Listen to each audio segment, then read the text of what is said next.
All right, it's Musolini, the merchant of success. Welcome to this particular segment on problem solving system 2.0. All right. So these are the 5 segments I go through: the clarity, the mindset, the strategies, the skill set, and the mastery. So those are the 5 core components I focus on. Let's start with the clarity. When I talk about problem solving in this particular context, I mean the process of working through details of a problem to reach a solution. That's the working definition, or that's the definition we are going to be working with. Now, problems could be, I usually prefer using the word challenge. It's just that I use the word problem because it is much easier for people to understand when I say problem than challenge. And when we say problems, it could be an unhappy client. It could be poor performance at the workplace. It could be you or someone else that you're supervising. It could be absenteeism at the workplace, for example, that you're dealing with. It could also be a broken printer, as an example, or a printer that has stopped functioning. It may not be broken, but it has stopped functioning. It could be dwindling sales, and I know some of us have experienced that, those of us who are in business.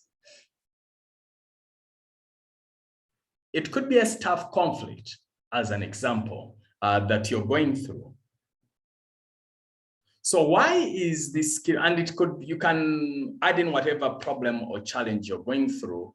And when we are discussing this, what you could be doing, what you'd find most useful is when I'm going through this content, I want you to think of either a personal, professional, or business challenge that you have. Then when I'm sharing this content, think about how you could potentially deploy the wisdom or the knowledge that you're getting today and deploy that into your situation. So why is this skill important? See, number 1 is that responsibility means solving problems. Okay. People who run away from problems or challenges means they are shying away from responsibility. So if you're a responsible person, then you solve the problem or you solve the challenge. You do not run away. Also, this skill improves your resilience and emotional stamina, meaning in future, you do not run away from a challenge. It's because you know what, I've figured out a way. I will break through this challenge. And that automatically builds or enhances your resilience or emotional stamina. Also, problem-solving skills build leaders. Okay.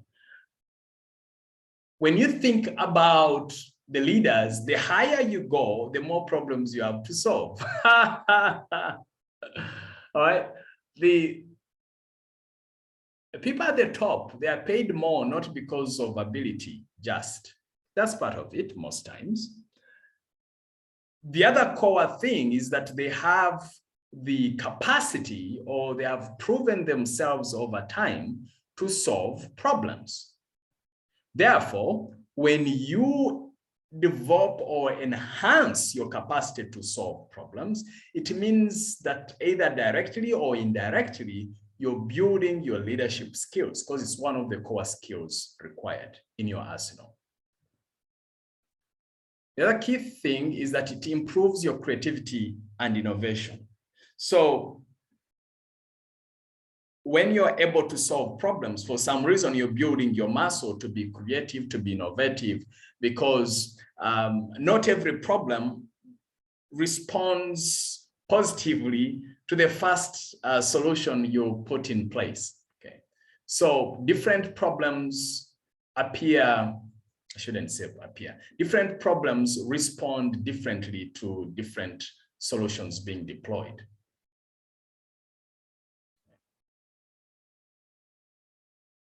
Therefore, indirectly or directly, Like I've said, it improves your creativity and innovation.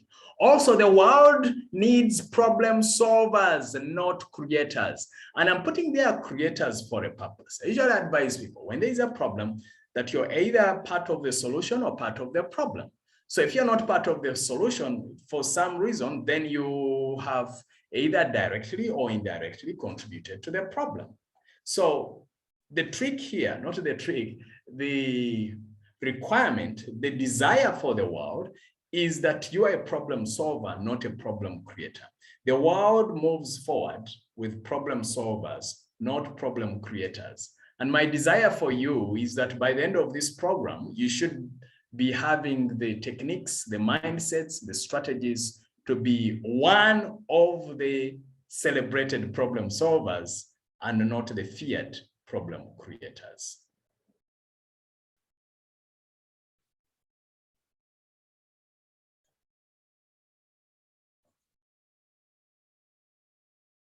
All right, let's talk about the mindset.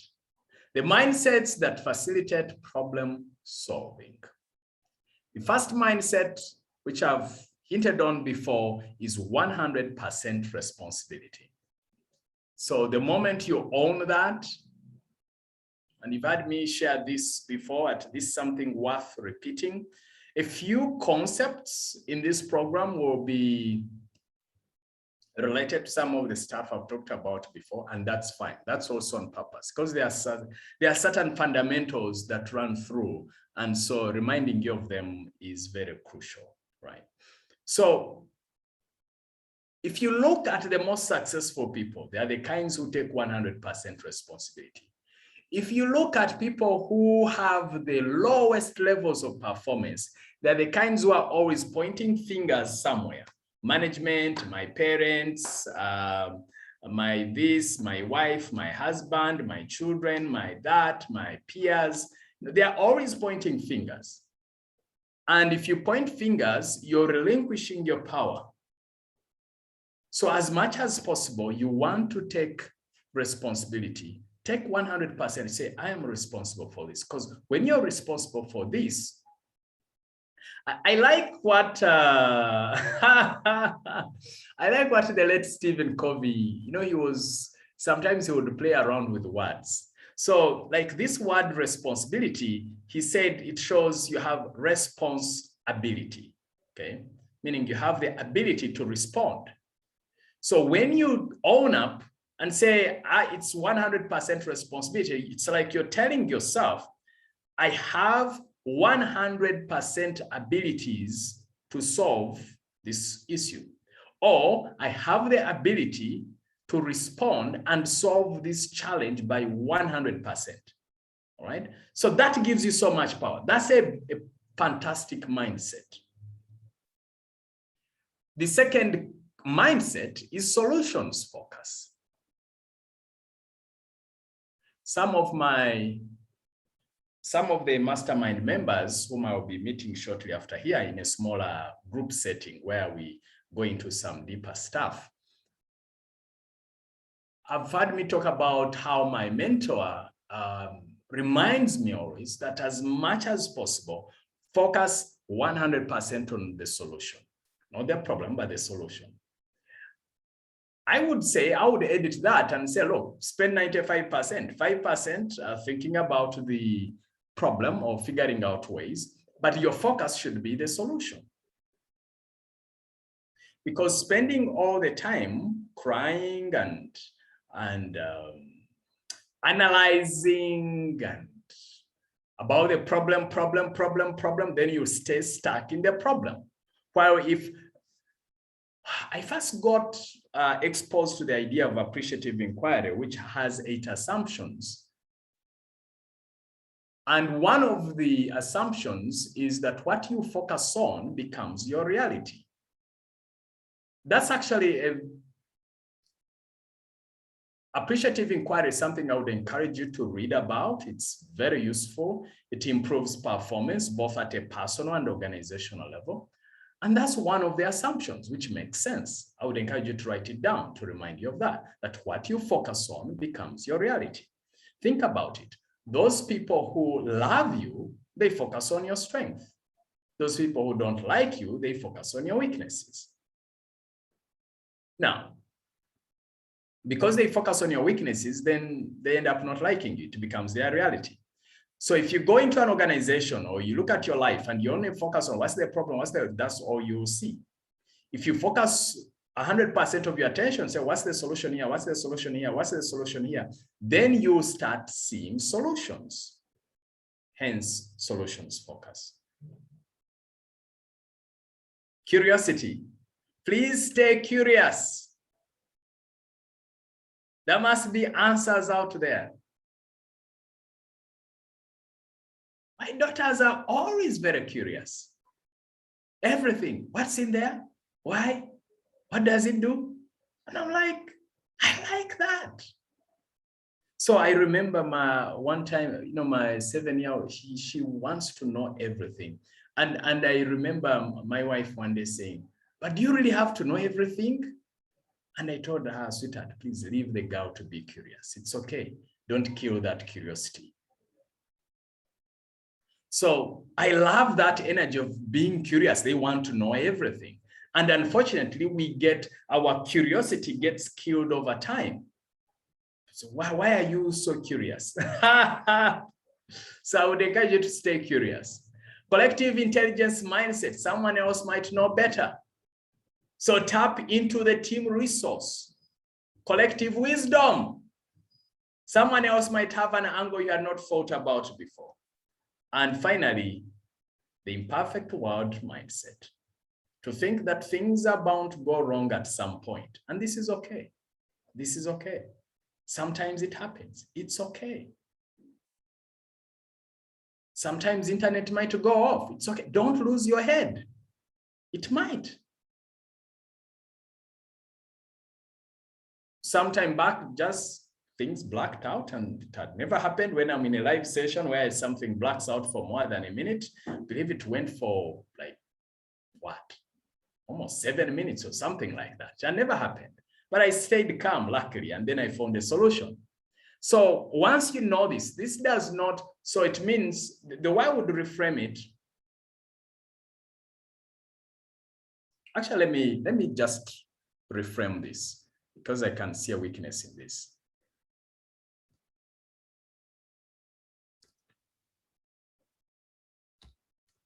Some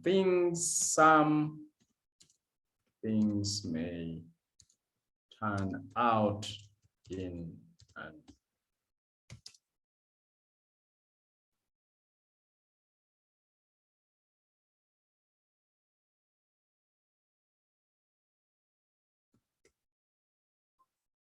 what did I do? Okay. In an imperfect way, and that's okay.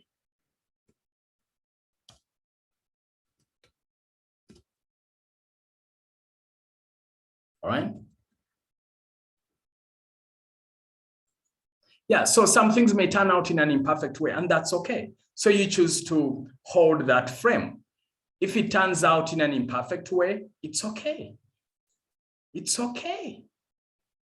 It is okay.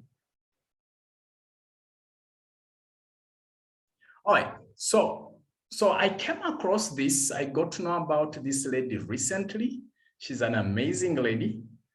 But first, let the song first roll before I give you the background. Okay, it's called "It's Okay." That's the title. It's okay. Like I was mentioning moments ago, that sometimes things may not go the perfect way, and it's okay. And then with the moment I said it's okay, I got reminded of this song that I got to know about just last week as of this recording. So the good news is the lyrics will be showing up on the screen. See if you're picking any message from this. Then I will tell you the background.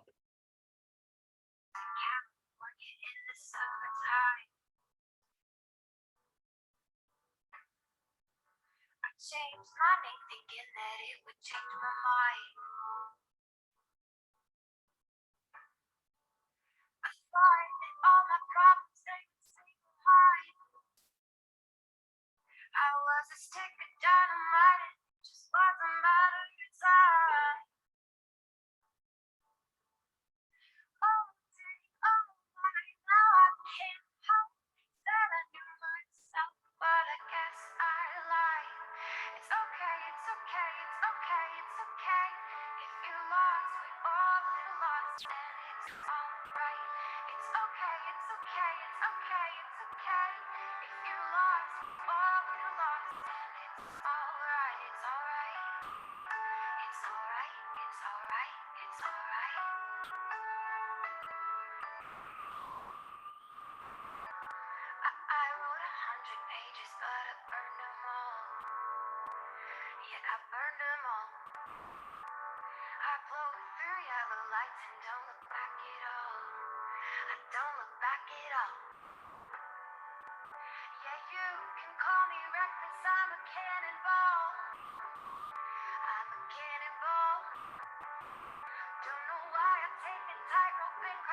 All right.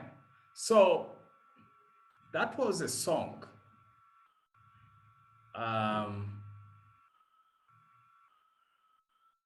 Yeah, Emily remembers this lady, and yeah, I believe it's America Got Talent. Been going through cancer and all that, but I just appreciate her attitude in it. And so just she's reminding us that it's okay. So meaning sometimes stuff might happen, but guess what? It's okay. And it's all right.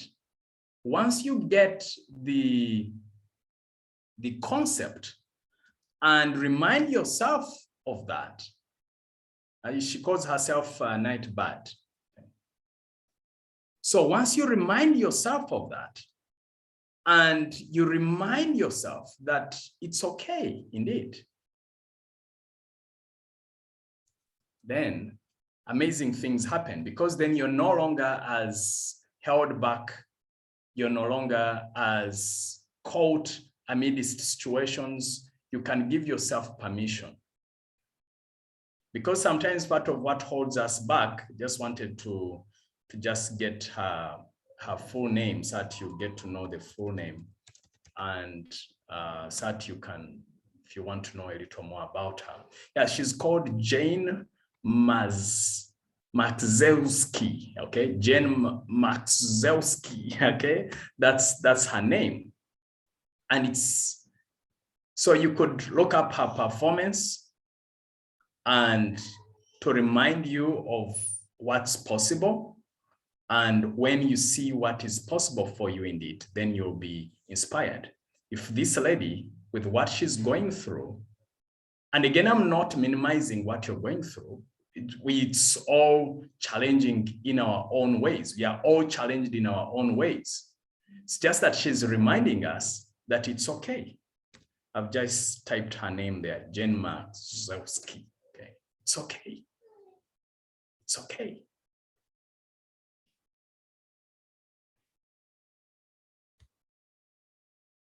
Let me know, type in the chat box and let me know what your thoughts and reflections on that song. And one of us said that sometimes it's okay, and I'm encouraging you to hold that dream and say, you know what, it's okay. And when we say it's okay, it's not like we are happy about it. It's okay knowing that indeed things will work out. I like what Goretti is saying, that take it easy, life is full of surprises. Absolutely. Pleasant surprises. I would actually add that pleasant surprises. Richard says it is well. Absolutely. In God's economy, it is well. Sarah says it's okay, whatever the situation. In God's economy, yes, it is. Yeah, sometimes. So that's the idea.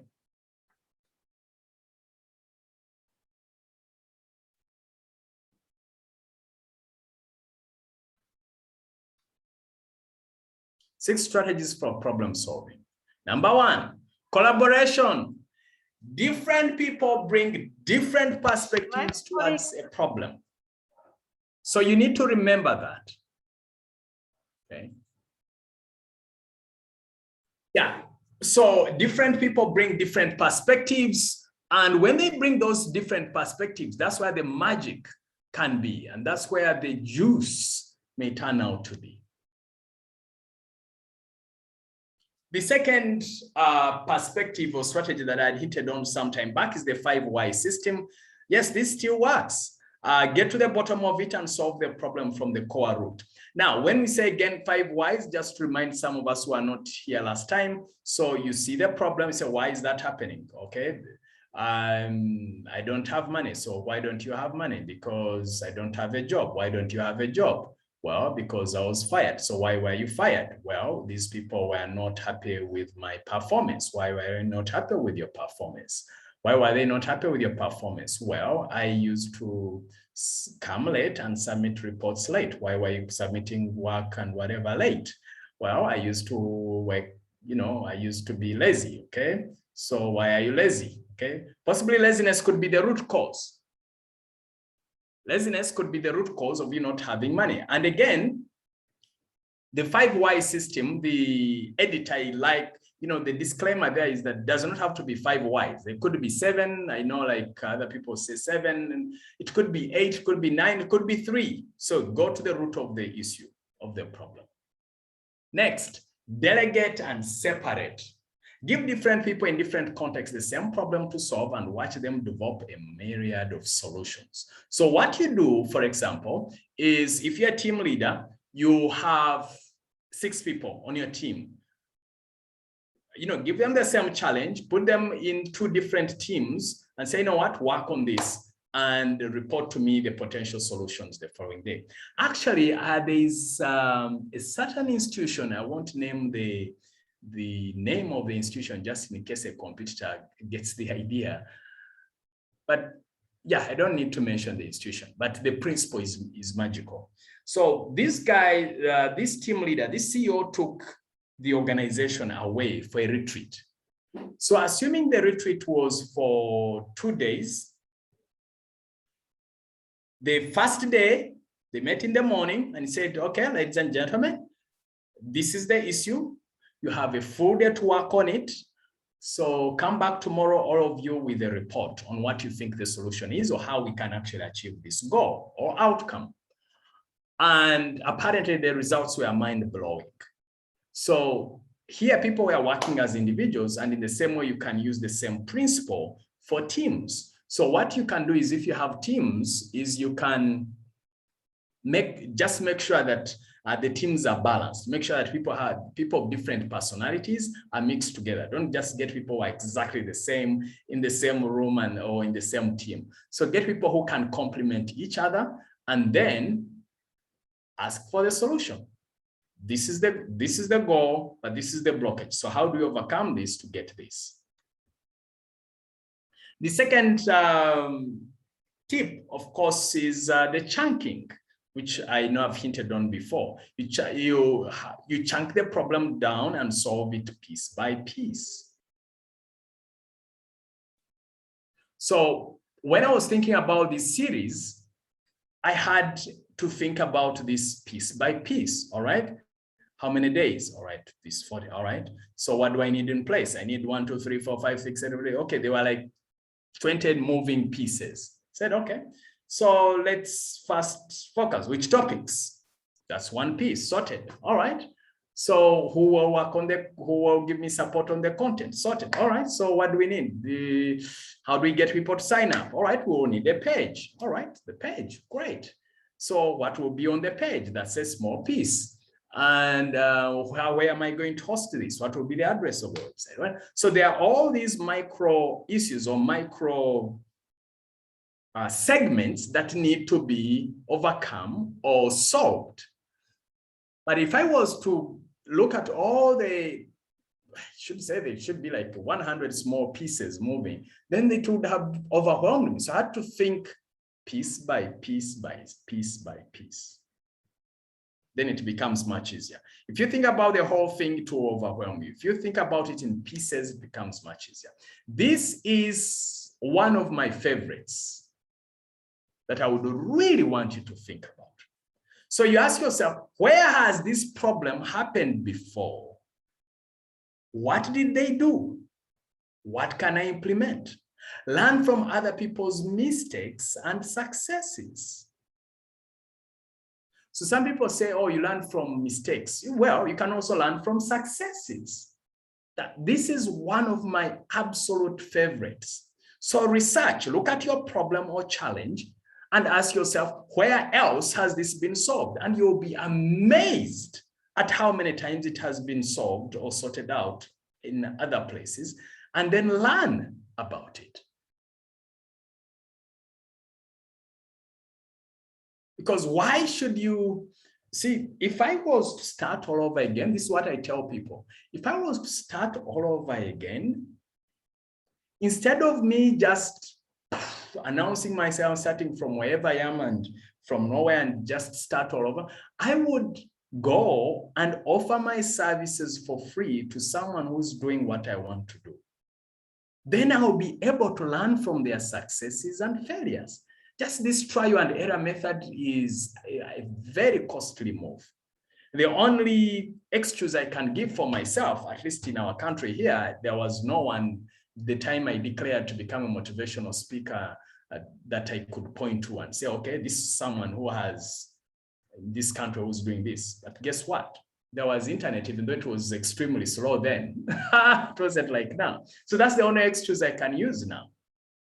But other than that, I mean, if you want to do something, go look for someone who has already achieved what you want to achieve, because then they have overcome all these other mindsets or issues that you have. Then they will show you the way. They will tell you, sidestep this. If you take that route, it's going to be challenging. Jump here, jump that. That's being smart. That's not being weak. It's being smart. You get someone to shortcut your process, your system. So if you have a challenge or a problem, find out, how do the rest of the people, how did these guys do it? Go and Google. And these days we have so much information that you cannot use that as an excuse. At least during my time, the internet was not during my time. When I was starting out, when I declared that I wanted to do what I'm doing now, then internet, was a premium. Leave alone, it was extremely slow and information was still not as available. YouTube was not yet there then, for your information. So I'm not sure if Google was also there. How old is Google? Can someone tell me? Emily, how old is Google? I know you're a techie. Just help me type in the chat box about Google. How old is Google? I bet it was not yet available by then.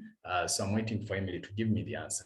So the point I'm saying is, these days you have so much opportunity, you have so much value available, you have so many case studies available to you, that you do not have the excuse not to go through options to give you certain ideas. 22 years ago, so that was 2009. No, 1999, is that? 1999, okay. All right, at least it was there by then. Google was there, but YouTube was not. Okay, so, and I made a decision to do what I'm doing in 98. So still, Google was not there. I can use that as an excuse, okay? Even though it's not a valid excuse. So the point is, thank you, Emily, for that. So that to me is one of my favorite strategies that I would use if I was solving a problem.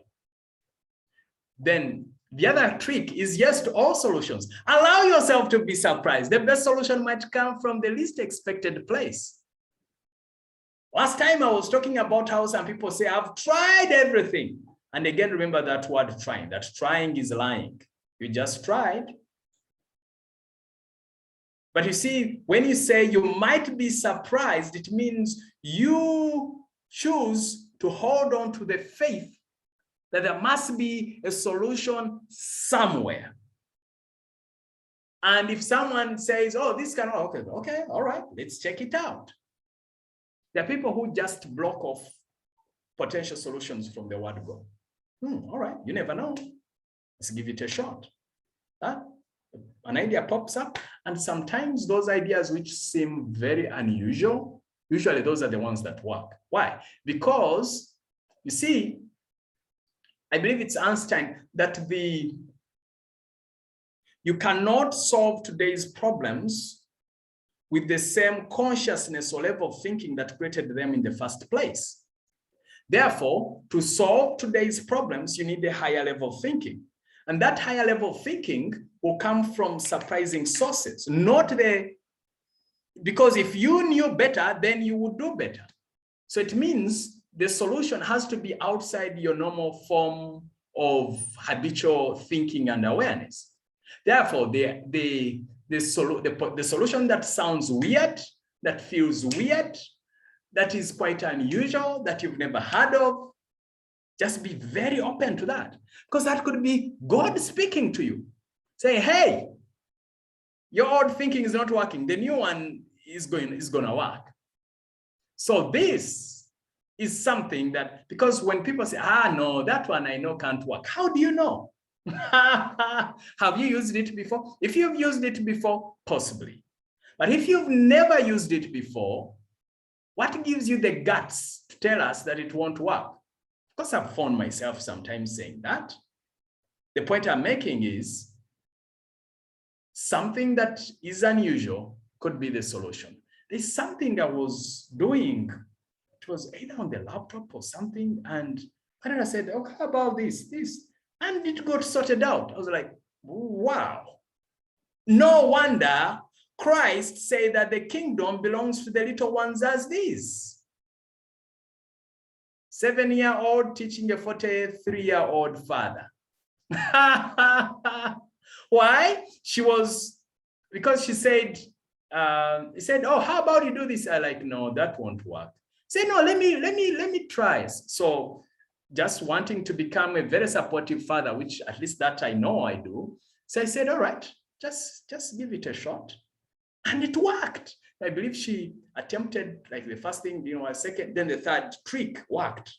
Just in the hope I can remember what she wanted to create. So you might be surprised. Surprise, surprise. And no wonder when we are going out, whether it's my wife or myself, they always say, get me a surprise. Hey, that could actually be a prayer. Say, God, give me a pleasant surprise to solve this. Yay, I like that idea. The fact that I'm feeling jiggy, it must be a divine idea. It must be an idea from God. Yeah. God, give me a pleasant solution. Give me a pleasant surprise that is a solution to this challenge I have. But let me say a prayer for those of us who are here live and those watching the recordings. Dear Lord, we thank you for the pleasant, surprising solutions that you throw into our hearts, our minds, our souls, and our spirits, that we are able to turn problems into possibilities, to turn challenges into amazing innovations and solutions because of having given us the wisdom, the divine access to your vault of infinite solutions. For us who are tuned in live today, and for those who will tune in now and in the future, for those who are watching the recordings now and for decades and millions of years to come, we thank you that each challenge or each problem is an awakening, is a reminder that solutions are around the way, and that for you, God, solutions are infinite, and that indeed, as co-creators, we are meant, part of our job is to create solutions where there are problems, because that's one of the true definitions of being a co-creator. We are divine beings, spiritual beings having the human experience rather than human beings having the spiritual experience. So it is what it is. And we thank you that our prayers are answered now and forever and ever. Amen. We thank you. In your name we've prayed and believed. Amen. Yes.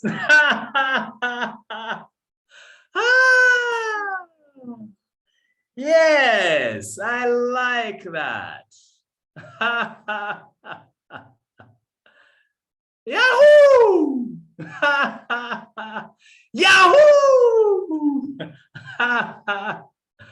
All right. All right, let's go to the 7-step problem-solving model. Let's get it rocking and going. I like what Grace is saying here, that learn from other people's mistakes. Don't wait to learn from your own. Yeah. I would also say learn from their successes too, so that you can get to your success faster. Don't wait for your own success because it takes time by the time you get to that success. So learn from their successes too, such that you can shortcut your way to success. Okay. Yona says, insightful and real, the power of the law of collective intelligence works. Thanks to Goretti for the lead. Great. Thank you. The 7-step problem-solving model. Number 1, identify the problem. What's the problem? Number 2, define it. See, you need to know what is it exactly. What exactly is the problem? There's seeing the problem of money, but can you define it? Possibly it's not the money, it's the mindset. Then determine the root cause and possible consequences. So when you determine the root cause and possible consequences, the root cause, I gave you the 5 whys system. Again, 5 whys is a guide. It could be 5 whys, it could be 4 whys, it could be 9 whys, it could be 7 whys, as other people suggest, but determine the root cause. Now, when you also think about possible consequences, this will motivate you, because we are motivated by pain, possibility of pain, and possibility of pleasure. So when you think about the possible consequences of not solving whatever the problem or the challenge is, then it will give you a kick in the rear to get going. So it's not enough to just think about the root cause. It's also important to think about the consequences, that it kicks you into urgency mode. Next, brainstorm solutions. What are the possible solutions that we need to get into, or that could be available to you, or that you could apply to the current challenge? Next, choose the best solution, because not all solutions are created equal. What do you consider to be the best solution among all these? What will get you there quicker, faster, cheaper, but with bigger chances for success? Right? So, yeah, choose the best solution. And again, it should show you what is the shortcut that will give you lasting results. Not every shortcut, by the way, is the best solution. Sometimes the solution that takes you a longer time is the most lasting. So let's just remember that, because those who choose shortcuts, for example, and concoct things and come up with fake academic documents as an example, well, it's a quick solution in the moment, but it's not a lasting solution. One day things will blow up, things will catch up with you. So when I say the shortcut, it's not always the best move. What I'm saying is choose the best wording. Rather than say shortcut, you choose an optimal solution. Optimal in terms of sustainability, results, and also resources required from time and energy and all that. Okay, choose the best optimal solution. Next, implement the best solution. So it's one thing to choose, it's another to implement. And sometimes there is a lag time. Sometimes I find myself having a lag time here. And that lag time, overwaiting, the other thing I should also alert you about is waiting can be very, very costly. I remember I have shares in one of the neighboring countries, in a company of one of the neighboring countries. And the check came to, my dividends check came to the post office, and it was there for over 6. So the check can only be redeemed if you do it within 6 months. And guess what? By the time I took the check to the bank and it was a handsome dividend, it was already past 6 months. It was a very, very costly wait.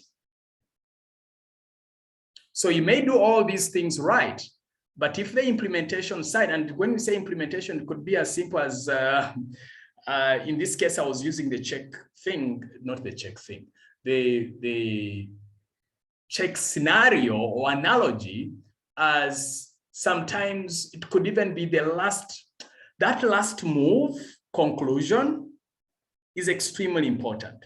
So I had gone through all these steps. Now, just taking the check, I don't know what was going on in my life at that moment. It took me very long to check in the post office.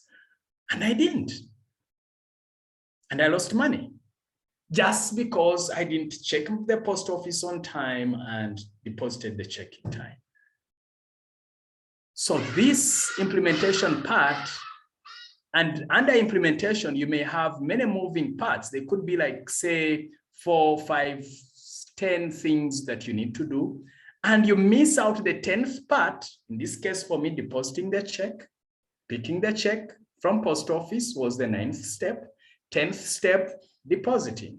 Because again, you can pick from post office and you don't deposit. So 9th step, pick from the post office. 10th step, put the check in the bank. I didn't do all those in time. Boom, lost. So implemented the solution. I should add, let me actually implement the best solution quickly. Yeah, that's the insight from there. Quickly, quickly, quickly, my friend. Quickly, quickly. I've paid a lot. This thing of sometimes not implementing quickly. Please, quickly, quickly. Do you know sometimes the difference between life and death? If you think about it, say some of the lives we lose in hospitals, it's just a second's difference, just a second, sometimes a microsecond. Time, quickly, quickly, quickly, quickly. There are stories I know. All right, monitor and evaluate. Once you implement the best solution, monitor and evaluate. Is it working? Could we change? Monitoring. There's, I remember last time I told you about this certain lady, which I have the card here. It's Amani Family Center, the non-for-profit sport, the non-for-profit organizational entity that helps mothers who don't have money to deliver without paying. And she told me, she's from UK, she told me that they have had 1,000 births over time and they have never lost a baby. She said that we have never lost a baby. And she said, you know, the key is monitoring, close monitoring.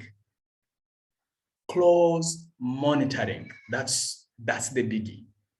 And when they know that they are not able to handle a case and it's an emergency, then they quickly refer. She told me that most of the lives of babies lost or mothers, it's because of no close monitoring. So you monitor, you evaluate, is this thing working? If it's not working, change. If it's working, continue, celebrate, pick the lesson, journal it, share it with people so they can do the same.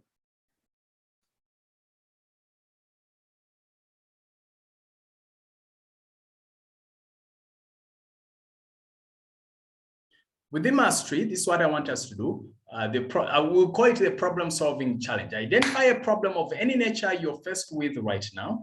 Choose a strategy or two from the given strategies above, or before, not above, but before, and use the 7-step model to solve this problem. So again, just to refresh your memory, these are the,